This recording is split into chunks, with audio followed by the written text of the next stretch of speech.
"Dear doctors, recently my 10-year-old son was bleeding from the ear. I ruled it out as a symptom from an ongoing earache. But how do I know when something like this could potentially be a real emergency?"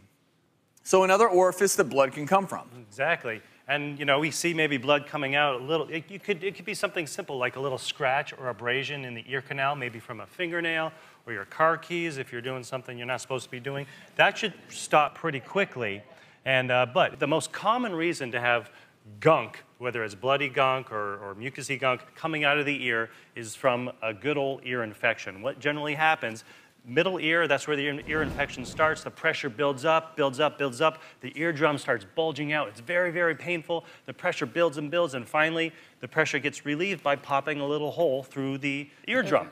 And we call that a perforated tympanic membrane. And what happens then, first off, you're going to feel a lot better. You're going to hear actually a little pop and some crackly sounds in your ear, and then you're going to have usually kind of a blood-tinged, mucousy goop coming, oozing out all throughout the entire ear canal. And then what you're going to see from the outside is that.